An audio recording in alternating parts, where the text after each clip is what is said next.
Alright, we got this trade will break the NBA. Feel free to subscribe if you like the video. Let's get it. Right, they did call a timeout, but they did not have any remaining. So that's a Westbrook. foul. Oh, he was just trying to survive. There ain't nothing you can do about this. That's just greatness. That's greatness. And then you see Giannis right there. Oh boy. Damn. Good. You can see him limping. I haven't seen this. Murray? Now watch Huff. Huff has Cade. He's dropping. He's seeing Woo! it, but Georgia just can't get there. Oh, pointing and everything. This Grant is still on the Hornets? I thought it was out of the league, bro. He was frustrated with himself. That didn't surprise me about him. We are now halfway through the NBA season. Hard to believe. Cooper going No, crazy. A lot has happened over the last 3 months, and I'm going to cover all of it in about 10 minutes.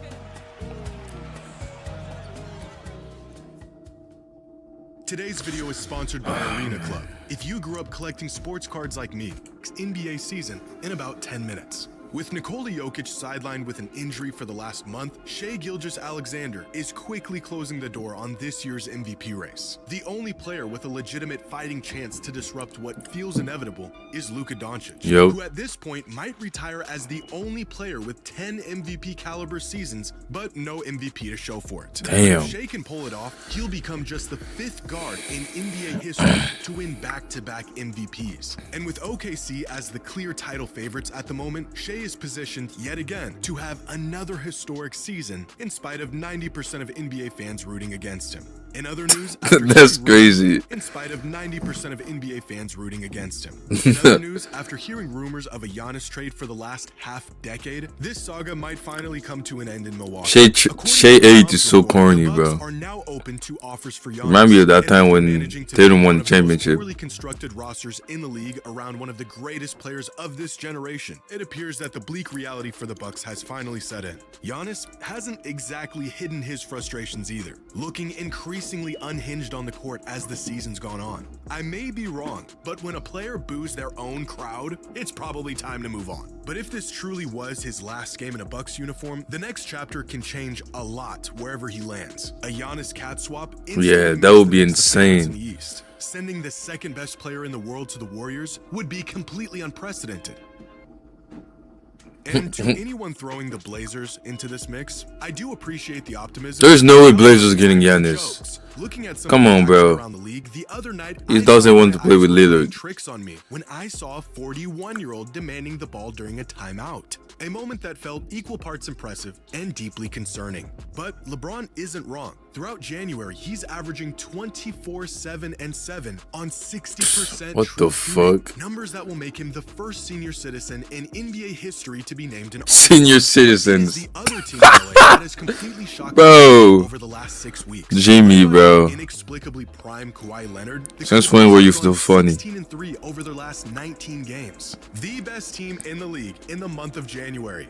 I know, right? It's crazy. This whole time, I thought I haven't been lucky in the NBA for a while, man. I've been working every day. Looming draft pick. But instead, they've relied on the most unreliable superstar in NBA history. A turnaround even The the Claw. fans couldn't see coming. In fact, one Clippers blogger was so confident that his team was dead in the water that he tweeted this on December 20th. The exact night the Clippers began their run. Why did he choose this extremely Damn. specific Oh, yeah, I date? saw it. I'm not sure. What were the odds the Well. Clippers were going to actually pull this off? Apparently higher than he expected. Did he actually follow through with his promise? Here's the rest of it. Oh boy. Oh man. He sure did. In other news, this year's Well. rookie class has separated into 2 different stories, and both start at Duke. Con Knipple has been a revelation for the Hornets this season. At the moment, he is on pace to absolutely shatter the rookie three-point record, a mark that currently stands at 206 from Keegan Murray back in 2023. Con is on pace to make 270 Damn. threes this season. And it's not just the volume. Cooper, though, he's going crazy, 3% from too. downtown. The Even most more. accurate volume shooting rookie in NBA history.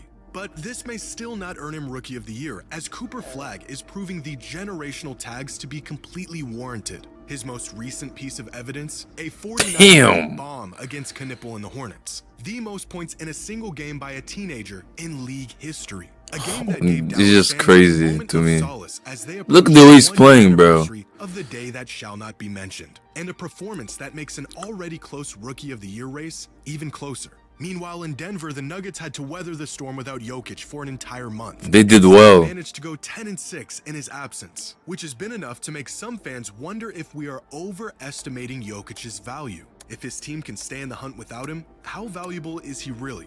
To which I say, stop it. Yeah, Help. The come on, Nuggets have a stop good it, team, bro. A playoff team.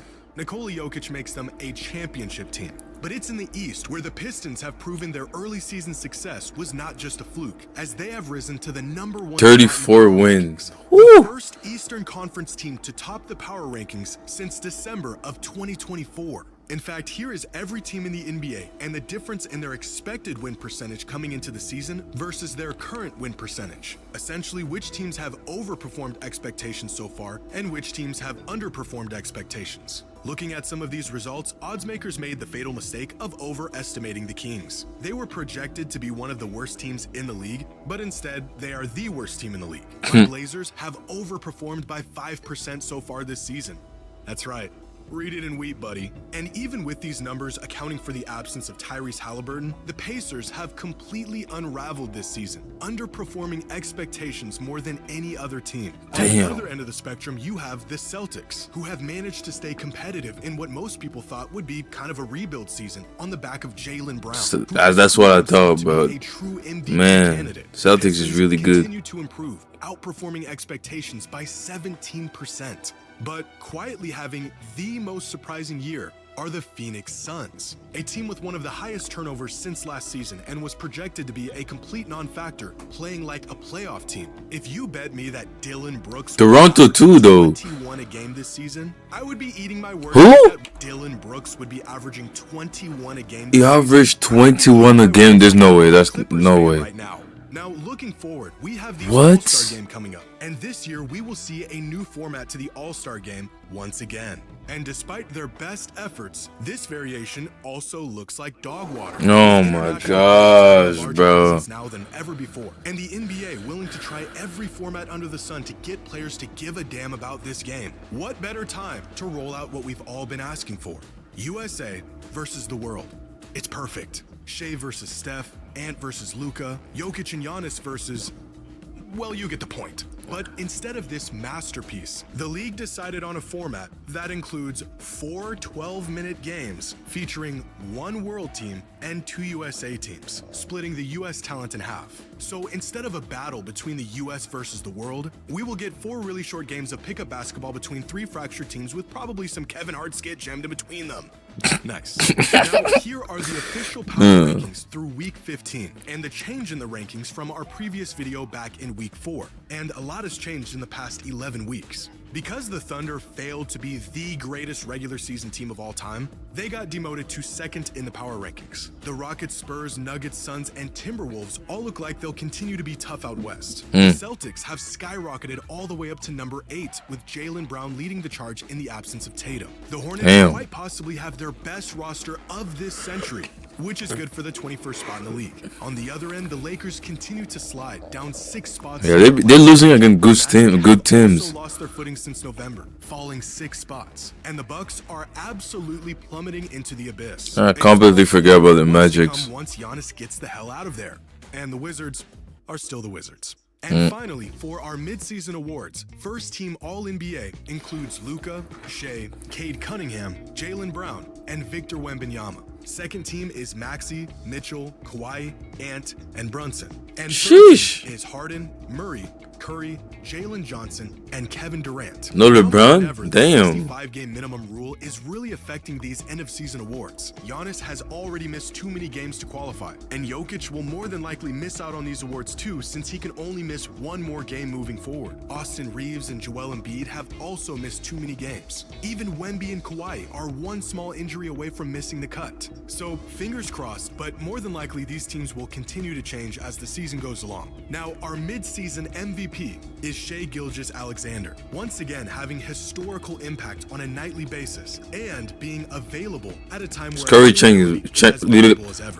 champ is Luka. Is Cooper Flag, coming off of one of No the shit. best rookie performances the league has ever seen. Our scoring champ is still Luka Doncic, averaging 34 a night. Our defensive player of the year is Victor Wembanyama. Yep. The race for the most improved player is still neck and neck, but I'm gonna give the edge to Denny Advia, who went from full-time starter to That's a true. legitimate That's true. all-star since last season. And finally, the best team. A lot of people don't like him though. You know why, but OKC I don't. who have cooled off significantly since Yeah, last they Story cooled off a started, lot. but still remain the most dominant team in the league and favorites to win the title this season. And that was everything that happened in the first half of the NBA Okay. season in about 10 minutes. Hey man, that helped a lot because I was not tuning.